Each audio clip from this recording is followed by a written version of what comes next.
Hermanos, un feliz sábado, el Señor les bendiga.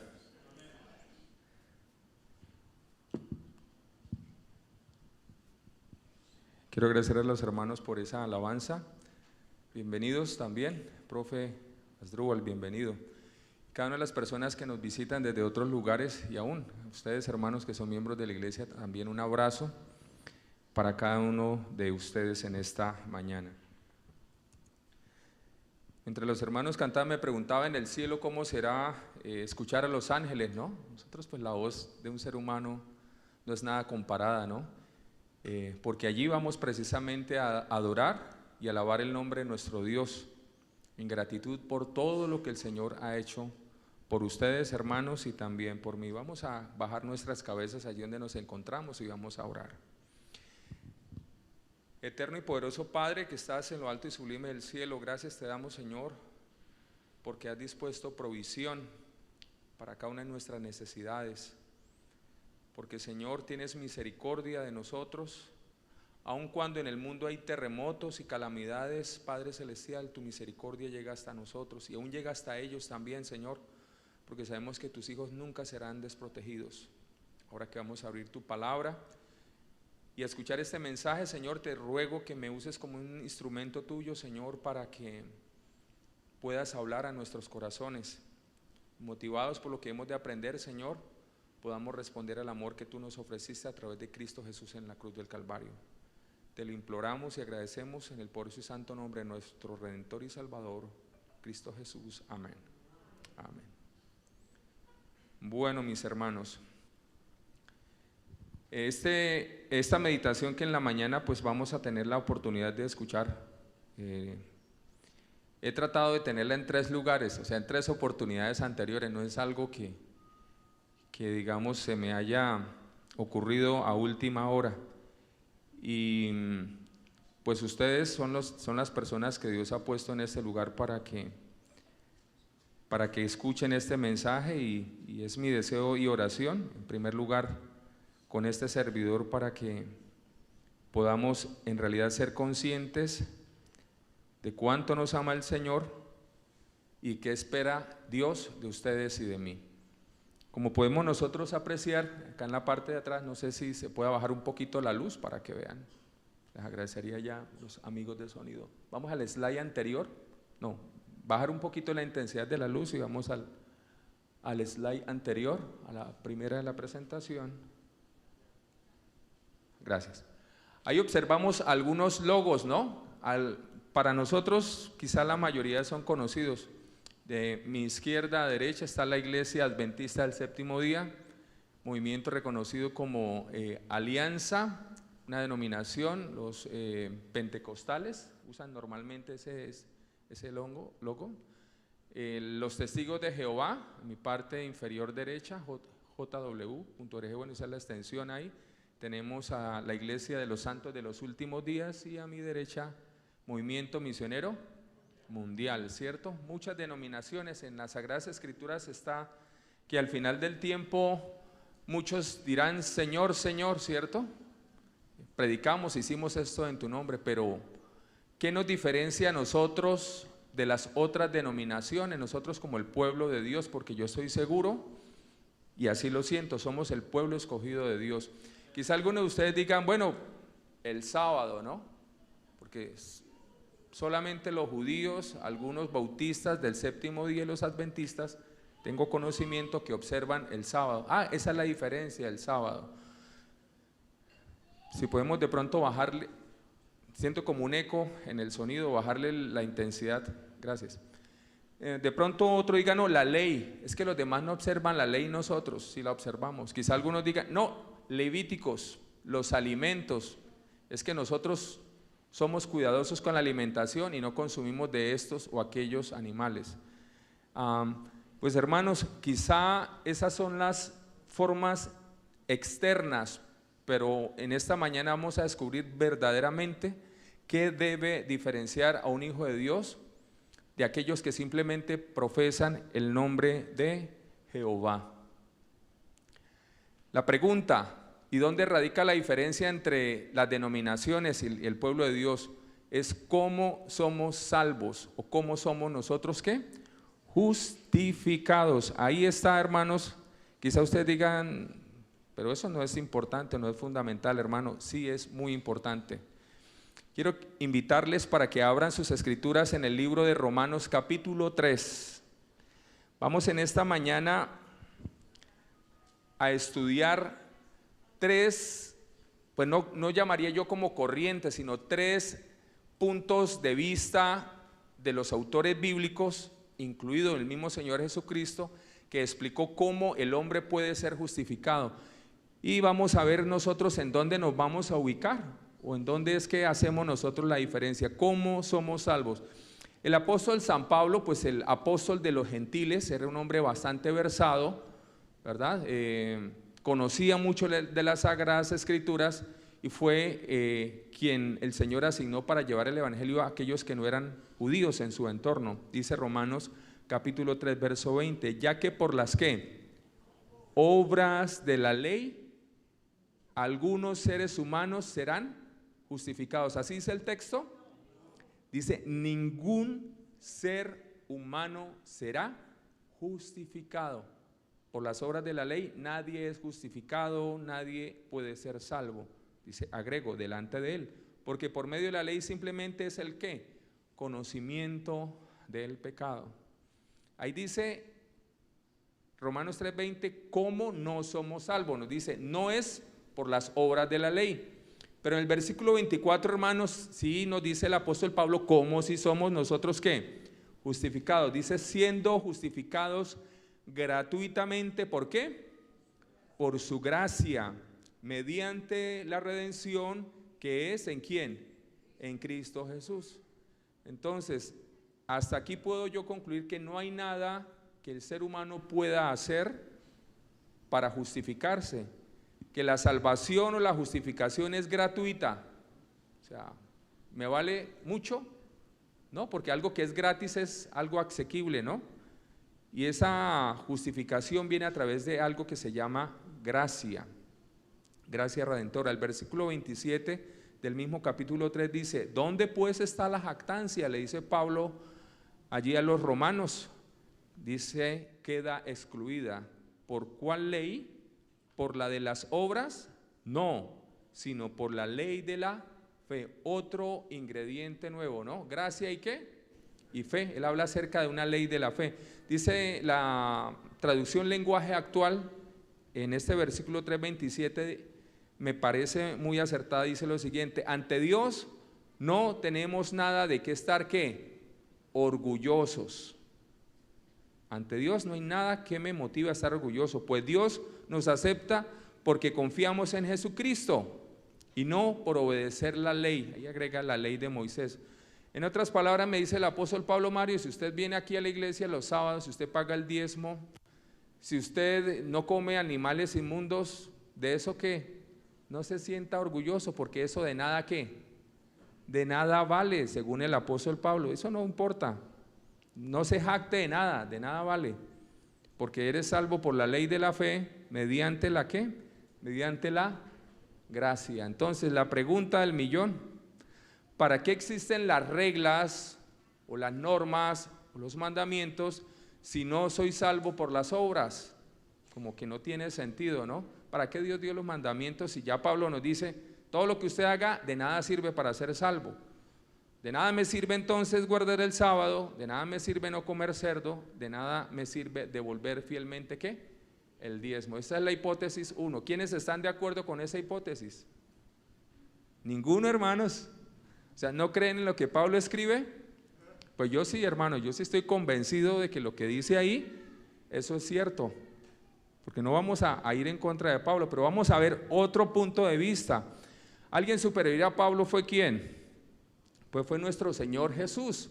Entonces vamos a ver Jesús si nos aclara esto, nos va de pronto a enredar más. ¿Qué dijo Jesús? ¿Cómo somos salvos? Mateo 16:27 dice, porque yo, el Hijo del Hombre, vendrá pronto con el poder ¿de quién? De Dios, con mis ángeles, dice el Señor, para darles su premio a los que hicieron el bien y para castigar a los que hicieron el mal. Entonces vemos aquí que Jesús va a dar la recompensa, va a salvar a los que hacen el bien y a castigar a los que hacen ¿qué? el mal. Entonces yo veo que Jesús va en contravía de lo que Pablo dijo, porque Pablo dice, no hay nada de que jactarse, no hay nada que puedas hacer, porque la salvación es a través de gracia y fe, pero Jesús dice acá, yo vengo a pagar a cada uno conforme a sus ¿qué? A sus obras. Entonces como que se nos está enredando esto. Dice Mateo 19:16, un joven vino a ver a Jesús y le preguntó, maestro, ¿qué cosa buena debo hacer para tener vida eterna? ¿Y qué le respondió Jesús a este muchacho, a este joven sincero? Dice Jesús, le contestó, ¿por qué me preguntas qué cosa es buena? Solo Dios es ¿qué? Es bueno. Si quieres vivir de verdad, obedece ¿qué? Los mandamientos. Entonces Jesús está diciendo, guarde usted los mandamientos y vas a ¿qué? A tener vida eterna. Yo creo que si se encontrara Jesús y Pablo en la misma escena, pues no tuvieron la oportunidad de hacerlo, quizá sostendrían alguna conversación un poco acalorada porque o Pablo, por no haber estado con Jesús, no entendió bien que sí somos salvos a través de la obediencia a los mandamientos, porque Pablo dice lo contrario. Mateo 5:17 dice, Jesús agrega, no penséis que he venido a abrogar la ley o los profetas, no he venido a abrogar sino a ¿qué? Sino a cumplir. ¿Quiénes están de acuerdo con Jesús? Levanten su mano. Veo que varios, ¿cierto? ¿Y qué les parece a ustedes, hermanos, si de pronto hacemos una mezcla, un híbrido y logramos entender qué quería decir Pablo y qué quiso decir también Jesús? Pues hay una persona allegada a Jesús y es el apóstol, es Santiago. Ese es Santiago, el hermano de Jesús. Acá pues el interrogante que nosotros tenemos, o por Pablo, la fe y la gracia, o por Jesús los mandamientos. Pero vamos a Santiago, que fue hermano de Jesús. Vamos a ver Santiago qué nos dice. Él también nos explica cómo somos salvos. Santiago 2:14, ábranlo en sus Biblias, hermanos. Santiago capítulo 2, versículo 14.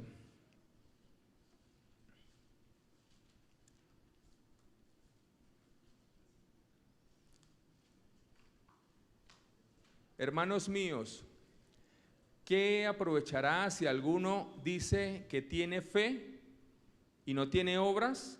Pregunta él, ¿podrá la fe salvarle? Y el versículo 17 nos dice, del capítulo 2 de Santiago, así también la fe, si no tuviere ¿qué? Obras, ¿cómo es? Es muerta en sí misma. A mí me parece que esta es como la solución, ¿no? Como que Santiago dijo, bueno, Pablo dice una cosa y Jesús dice otra, venga y voy a ¿qué? A reunirla, no a poner la sal, el azúcar, los ingredientes quizá como son.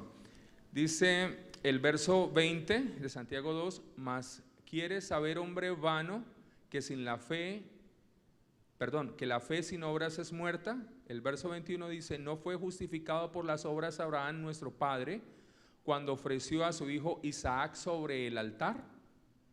El siguiente versículo dice, ¿no ves que la fe obró con qué? Con sus obras. Entonces vemos acá que esos dos ingredientes también están ¿qué? Unidos e íntimamente relacionados. La fe debe ir acompañada por las obras, y que la fe fue perfecta por las obras. Dice el verso 23, fue cumplida la escritura que dice, Abraham creyó a Dios y le fue imputado justicia y fue llamado ¿qué? Amigo de Dios. Dios le llamó amigo a Abraham no solamente porque él dijo, Señor, tengo fe en ti y creo. Cuando Dios le da la orden, Abraham dice, Abraham, ve y sacrifica a tu único ¿qué? Hijo, a quien amas. En ningún momento encuentro yo en las Sagradas Escrituras que Abraham entró a cuestionar a Dios, ¿no? Señor, pero ¿por qué? ¿Por qué él? No entiendo, explícame. Simplemente él ¿qué hizo? Actuó. De nada hubiese servido que Abraham le hubiese dicho a Dios, sí, yo creo en ti, pero a mi hijo ¿qué? No te lo voy a entregar porque es mi único hijo. Nosotros validamos la fe que tenemos a través de ¿qué? De nuestras obras y de nuestra obediencia, hermanos. Aquí está, digamos, el secreto de todo. Dice el verso 24, vosotros veis pues que el hombre es justificado por las obras y no solamente por la ¿qué? Por la fe. Entonces ya nosotros vamos a tratar de entrar o introducirnos con estos tres pensamientos ¿Cuál es la parte de nosotros o dónde nosotros nos diferenciamos? Aunque ya hemos dado alguna pauta, fe y obras. Tenemos que ir a la causa raíz. Cuando se investiga un accidente, ya sea aéreo o automotriz, siempre el investigador tiene que llegar a por qué ocurrieron las cosas. Cuando nosotros tenemos un dolor de cabeza, es fácil decir, tómese, ¿qué doctor? ¿Qué sirve para el dolor de cabeza? Acetaminofén, no el remedio universal. Quizá tómese el acetaminofén, lo tomo y ¿qué sucede? Mis síntomas, ¿qué? Desaparece. Ay, ¿qué es? El acetaminofén es buenísimo porque el dolor de cabeza se me fue, pero hay que ir atrás. ¿Qué en realidad generó ese dolor de cabeza? ¿No? Pueden ser triglicéridos altos, aunque no soy médico, no sé. Los médicos acá saben más que este servidor, pero siempre hay que ir a la causa raíz. Por eso es que los doctores dicen, venga, hágase un cuadro hemático, un cuadro de sangre, exámenes de orina, demás, para ellos buscar cuál es la causa de ese síntoma llamado el dolor de cabeza. Pues acá vamos a ir también nosotros a la causa de ese pecado, al origen del pecado, cómo aconteció. Es muy importante que en nuestra mente quede claro para lograr entender el propósito de este tema. Dice Isaías 14:13, es la profecía de Dios que quiso transmitirle al rey de Babilonia. Acá, aunque fue escrita al rey de Babilonia, podemos sacar el paralelo porque hace mención a Satanás, a Lucifer antes de caer. Isaías 14:13 dice, tú que decías, ¿en dónde? En tu corazón. Traémonos esta expresión, tú que decías en tu corazón, subiré al cielo en lo alto, junto a las estrellas de Dios, levantaré ¿qué? Mi trono, y en el monte del testimonio me sentaré a los lados del norte. Esa era la ambición de ¿quién? La ambición de Lucifer, ¿no? Dice el verso 14, sobre las alturas de las nubes subiré y seré semejante ¿a quién? Al Altísimo. Esa era la pretensión de Lucifer, esa fue la pretensión de Lucifer. Ezequiel 28:14 nos amplía más, dice tú querubín, que es la profecía al rey de Tiro, que también hace alusión a la condición de Lucifer.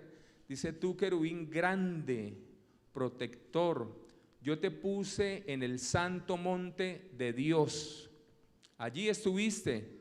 En medio de las piedras de fuego te paseabas, perfecto eras en todos tus caminos, desde el día que fuiste creado hasta que se halló en ti ¿qué?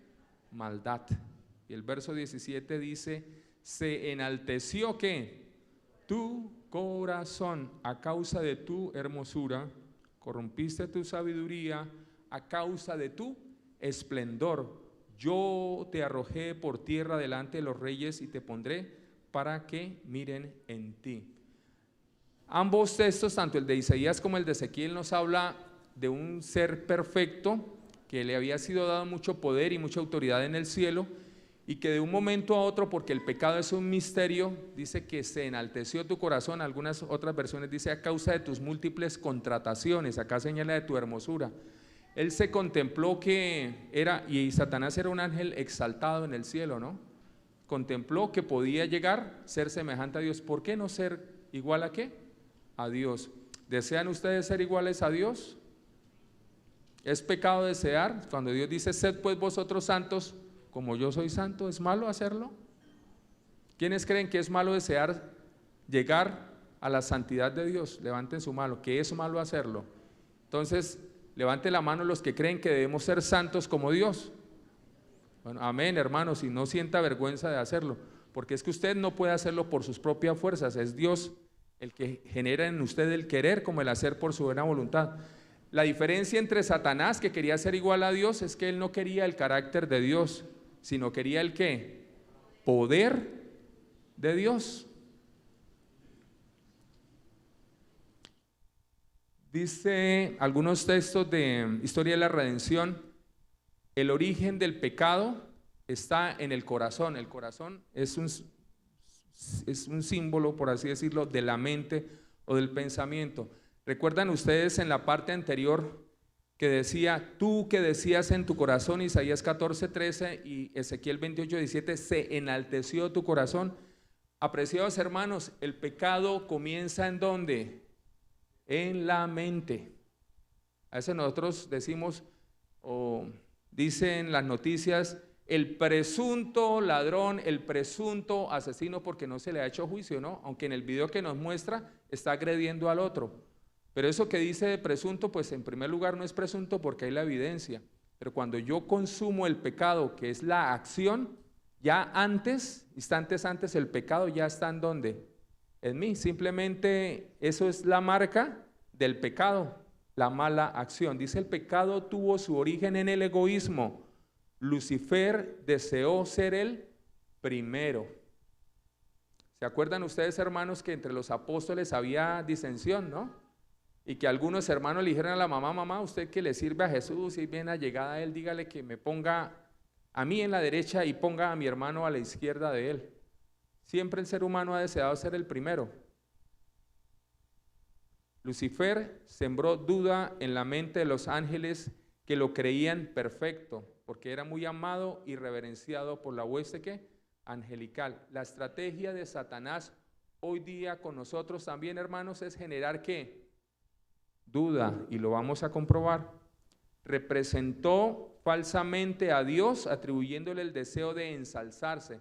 Mire que lo que quería hacer Satanás, de eso culpó ¿a quién? A Dios. Dios se quiere ensalzar. Trató de vestir Lucifer a Dios con sus propias malas características. Dios hizo una injusticia conmigo, decía Lucifer, al preferir ¿a quién? A Cristo. Ese fue el caballito de batalla de Lucifer. Decir que Dios era injusto porque tenía preferencia por Cristo, porque él veía a Cristo como ¿qué? Como un par de él y no como Dios. Lucifer los indujo a dudar a los santos ángeles de la palabra de Dios y a desconfiar de su bondad. Decía él, Dios es un Dios severo y Dios es un Dios inflexible. Lucifer no apreció como don de su creador los altos honores que Dios le había conferido y no sintió gratitud ¿qué? Alguna. Eso se llama ser ¿qué? Desagradecido con Dios. Pues Lucifer decía, esto es mío, estos dones son míos, yo canto de esta forma porque es algo innato de mí, pero no aceptaba que esa bendición venía de manos de Dios. Dice, Lucifer los indujo a dudar de la palabra de Dios y a desconfiar de su bondad. Tengamos eso también nosotros presentes.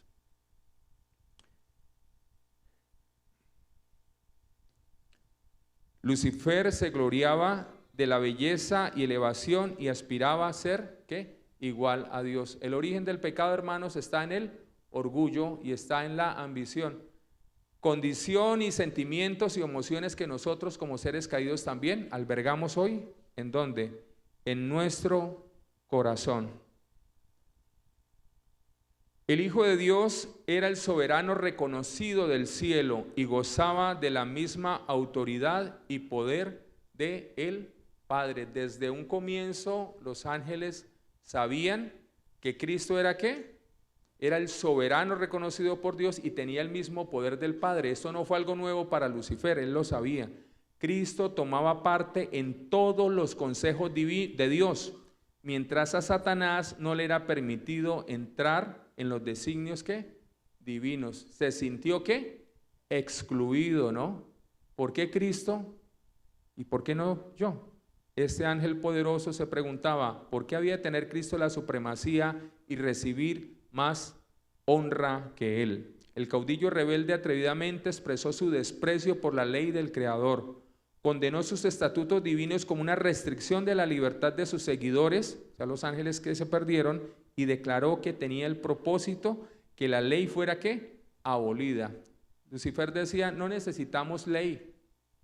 ¿La ley para qué si somos ángeles qué? Perfectos. Entonces esa ley que Dios está dictando nos restringe nuestra ¿qué? Nuestra conciencia. La ley no es necesaria para nosotros, somos perfectos. Unánimemente, escuchen estos hermanos, escuchen por favor con atención, unánimemente Satanás y su hueste echaron toda la culpa de su rebelión ¿a quién? A Cristo, ¿no? Declarando que si nunca hubieran sido reprobados, o sea, si nunca hubiera sido Lucifer apartado le hubieran permitido entrar a los concilios de Dios, nunca él y los demás se habían ¿qué? Revelado. Miren, hermanos, como un ser, una criatura, porque eso fue lo que no entendió, no aceptó, más bien dicho, Lucifer, lo llevó a ¿qué? A estar en descontento con Dios e inclusive a echarle la culpa ¿a quién? Al mismo Dios, a Cristo. Ese es el pecado. Y vamos a mirar que la caída de Adán y Eva no es otra cosa distinta quizá que lo mismo que sintió Lucifer, y quizá hoy día es también lo que nos mueve a nosotros. Génesis 3:1-6, vamos al pecado en la tierra. Dice Satanás: con que Dios os ha dicho no comáis de todo árbol del huerto. Y la mujer respondió a la serpiente: del fruto de los árboles del huerto podemos comer, pero del fruto del árbol que está en medio del huerto, dijo Dios, no comeréis de él, ni le tocaréis, para que no muráis. Entonces la serpiente dijo a la mujer: mentiras, no moriréis, sino sabe Dios que el día que comáis de él, serán abiertos ¿qué? Vuestros ojos, y seréis como ¿quién? Como Dios. Mire que lo mismo que hizo Satanás arriba, ¿no? Sembrar la duda. Eso es mentira. Dios no dice la verdad. Eso fue lo mismo que hizo con los ángeles, ya lo vimos. Y sembró la duda. ¿Sabe Dios que el día que ustedes coman de esto van a ser como qué? Como Dios. Me imagino yo que Satanás le diría: mire, si yo soy una serpiente, comí del árbol y hablo, ¿qué serán de ustedes que son seres qué? Superiores a mí, sabiendo el bien y el mal. Y vio la mujer que el árbol era ¿qué? Bueno, ¿para qué? Para comer. ¿Y que era qué? Agradable a los ojos, y el árbol codiciable. Miren el término que usan las Sagradas Escrituras: codiciable para alcanzar ¿qué? La sabiduría. Y tomó de su fruto y comió, y lo dio también a su marido, el cual comió así, ¿de qué? Así como ella, ¿no? En otras palabras, Satanás le dijo: mire, tome el camino más ¿qué? Más corto, coma del árbol, será inmortal y va a conocer el bien y el mal. No le crea a Dios. Dios tiene envidia y Dios no quiere que usted sea igual a ¿quién? A Él. La misma estrategia con los ángeles: llevarlos a entrar a dudar de la bondad de Dios y desconfiar de Él y creer que Dios es un tirano. Acá Eva estaba diciendo: oye, ¿verdad? Oye, Dios nos tenía engañados junto con Adán. Mire, la serpiente, le creyeron más a la serpiente, a la criatura, que ¿a quién? Que al mismo Dios. Al igual que los ángeles que cayeron, le creyeron más a la criatura que a Dios. Era el propósito de Satanás lograr que la transgresión pareciera una bendición a los ojos de ellos. No, qué rico, seréis como dioses. Dios les estaba impidiendo alcanzar un gran bien. Lo único que conocieron ellos al tomar de la fruta y desobedecer fue la maldición ¿del qué? Del pecado. Siempre que nosotros optamos por apartarnos del Señor, obtenemos esas consecuencias negativas. El pecado se concibió en la mente mórbida el pecado se concibió en la mente. La mordida o acto fue la evidencia visible del pecado, lo que yo les decía anteriormente. Eva pecó porque comió. No, hermanos, pecó porque había desconfiado ¿de quién? De Dios, ya antes en su mente. Cuando yo hago un acto pecaminoso, sea robar, no lo hago involuntariamente. Ya en mi mente, ¿qué? Madurado, concebido la idea, ¿cómo voy a hacerlo? Pero yo os digo que cualquiera que mira a una mujer para codiciarla, ya adulteró con ella. ¿En qué? En su corazón. Mateo 5, 28, 29. El pecado nace en nuestra mente.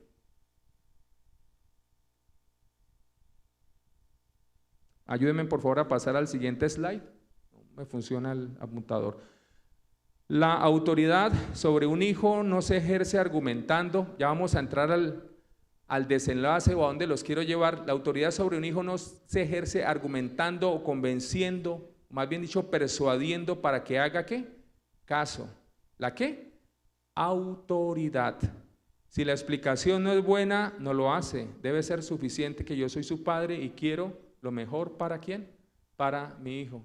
Un ejemplo, está un padre en la casa y el niño comienza a sacar sus juguetes y a tirarlos en la sala. Bien entretenido, pero ese padre tiene una reunión en 30 minutos porque viene su jefe a la casa. ¿Y cómo debe estar la casa? Limpia y ordenada, ¿no? Sino, ¿qué va a decir la visita? Entonces el padre le dice a su hijo: hijo, recoge los juguetes que rápido, necesito que me organice esto. Y el hijo le responde, ¿y por qué? ¿Y por qué? El padre puede tener dos opciones. Puede decirle, hijo, lo que pasa es que viene el jefe y yo debo tener todo listo. ¿Y por qué el jefe? ¿Y por qué el jefe no se sienta a jugar conmigo? Y comenzar el padre a que, hijo, por favor, haga esto. No, mira que es que no es bueno tener eso en desorden. A tratar de convencerlo y argumentar. O el padre puede decir, álzalos porque yo soy ¿qué? Tu padre y yo tengo la autoridad ¿para qué? Para mandarte porque sé que eso es lo mejor ¿para quién? Para ti. ¿Cuál de esas dos respuestas usted daría a su hijo? Personalmente quizá yo di la primera, ¿verdad? Mira, alce, colabóreme, no me haga quedar mal y comenzamos a rogarle, ¿no? Al niño, a convencerlo. ¿Qué sucede si siempre optamos por esto? Que cuando usted no convenza a su hijo no le va a ¿qué? No le va a obedecer. Papá, a mí no me parece. Si quiere recójalos usted, yo no los recojo. Pero cuando un padre tiene la autoridad, debe ejercerla sobre su ¿qué? Su hijo. Cuando digo yo un padre justo, no mandar o dar órdenes arbitrarias, ¿no? Y el hijo debe atender porque es su padre y porque sabe que lo que su padre le manda es algo ¿qué? Algo bueno. Si tiene que convencer a su hijo, esa no es la autoridad de un padre. Vamos al caso, ¿no? La comida, las joyas, el diezmo. Quizá alguien nos diga a nosotros, mira, yo no llevo el diezmo a la iglesia porque yo más bien ese dinero cojo y lo compro en mercados y lo dono. Y yo sé que estoy haciendo bien, a mí me parece que es lo correcto. Quizá alguien diga, es que yo no le veo problema a comer bagre porque estudiando eso tiene mucho omega y muchas cosas buenas para la salud. A mí no me parece eso. O quizá cuando la madre le dice a la niña, hija, vaya a la iglesia y vaya con la ropa adecuada. No, a mí me parece que ir con short está bien. Podemos nosotros tratar, no, entonces de convencerla, no, mira que no es la forma de hacerlo, tratar de intuirla, de inducirla, perdona, que ella cambie de actitud. A veces nosotros como seres humanos hacemos lo mismo con Dios. Dios nos da en las Sagradas Escrituras las pautas que debemos seguir y yo simplemente digo, ¿a mí qué? Señor, es que a mí no me parece, es que yo creo que, y nos estamos colocando, hermanos, a la misma altura y la misma actitud que asumió ¿quién? Satanás. Es que nosotros somos ángeles y nosotros no necesitamos ley aquí en el cielo. Si quieres poner tu voluntad o tus deseos por encima a los de Dios, es porque quieres ser tu propio ¿qué? Dios. Estás en ese momento en rebelión contra Dios. No es correcto que tú obedezcas solo cuando tu razonamiento esté de acuerdo con Dios. Cuando nosotros le decimos a otra persona es que hay que observar los mandamientos y debes descansar el sábado y nos dice, todos los días son santos. Yo le guardo el domingo y también Dios lo debe aceptar, como la ofrenda de Caín. No es que yo cultivo la tierra, entonces Dios pidió un cordero, pero yo traigo ¿qué? Mis hortalizas y mis frutos. Y estamos nosotros imponiendo nuestra voluntad y nuestro razonamiento por encima de la sabiduría de Dios. Apreciados hermanos, es muy fácil, como las demás denominaciones, que usted en esta mañana acepte a Dios como su Salvador. Dice Juan 3:16, porque de tal manera amó Dios ¿a quién? Al mundo, que ha enviado a su Hijo unigénito para que todo aquel que en él crea no se pierda, más tenga ¿qué? Maravilloso. Y yo digo amén, ¿no? Gracia barata, podría decir yo, gracia barata. Dios envió a Cristo, salvos hoy, siempre ¿qué? Siempre salvos. Pero cuando Dios pide algo de mí, comienzo yo a cuestionar si es que a mí no me parece. Como decía yo, el ejemplo del diezmo, el ejemplo de la comida, el ejemplo de la ropa. Es muy fácil aceptarle a Él como tu Salvador, pero no es fácil aceptarlo como tu ¿qué? Tu Señor, como tu Padre. Y ahí es donde nosotros fallamos. Dice acá en lo que leímos nosotros en Génesis 3 que la mujer vio, le pareció codiciable, el fruto era hermoso y lo tomó. Puso su voluntad por encima de las órdenes de Dios. No es fácil aceptar a Cristo como tu Señor, porque eso requiere que sometas tu voluntad ¿a quién? A Dios. Y eso sí que es difícil, hermanos. Agachar la cabeza y decirle al Señor, Señor, me someto a tu voluntad. Es difícil decirle al Señor que deseas que Él sea el Señor absoluto de tu vida. Si escogemos servir a Dios, podemos entregarle nuestra voluntad. Entonces Él obrará en nosotros el querer y el hacer según su buena voluntad. Así toda nuestra naturaleza quedará bajo el dominio de Cristo. Y esa es la lucha que nosotros tenemos, hermanos. Es necesario, dice Hechos 5:29, obedecer a Dios antes que ¿a quién? Que a los hombres. Debes, apreciado hermano, recordar que eres una criatura y no un ¿qué? Y no un Dios. Reconoced que Jehová es Dios, dice Salmo 103. Él nos hizo y no nosotros a nosotros mismos. Pueblo suyo somos y ovejas de su prado. Dice el Salmo 8, 4 al 9. Cuando veo los cielos, obra de ¿qué? De tus dedos, la luna y las estrellas que tú formaste, digo, ¿qué es el hombre para que tengas de él memoria? ¿Y el hijo del hombre para que lo visites? Le has hecho poco menor que los ángeles y lo coronaste de gloria y de honra. Le hiciste señorear sobre las obras de tus manos, todo lo pusiste para tus pies. Y el versículo 9 dice, oh Jehová, Señor nuestro, cuán grande es tu nombre. ¿En dónde? En toda la tierra. Hermano, nos hace falta, mediante el estudio de la palabra y la oración, pedirle al Señor que abra nuestros ojos y que entendamos que somos criaturas y debemos una obediencia a Dios, porque Él es nuestro ¿qué? Creador y nuestro Redentor también. Dice Éxodo 34, 6 al 8, y pasando Jehová por delante de él, proclamó Jehová, cuando Dios se revela a Moisés, Jehová, Jehová, fuerte ¿qué? Misericordioso y piadoso, tardo para la ira y grande misericordia y verdad, que guarda misericordia a millares, que perdona la iniquidad, la rebelión y el pecado, y que de ningún modo tendrá por inocente al malvado, que visita la iniquidad de los padres sobre los hijos y sobre los hijos de los hijos hasta la tercera y cuarta generación. Entonces Moisés, apresurándose, bajó la cabeza hacia el suelo y ¿qué? Y adoró. Hermanos, necesitamos ver a Dios en su ¿qué? En su hermosura y en su santidad.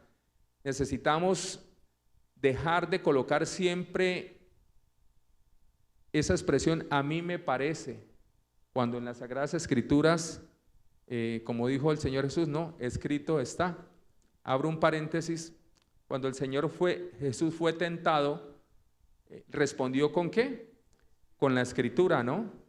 Y Satanás haga esto, Satanás le mostró a Eva el camino fácil para ser como Dios, ¿no? Coma el árbol y vuestros ojos serán abiertos conociendo el bien y el mal. Satanás también le mostró esto a Cristo allí en el desierto, ¿no? Todo esto ¿qué? Te daré cuando lo subió al pináculo, si postrado me ¿qué? Me adorares. ¿Y qué le respondió Jesús? Vete ¿qué?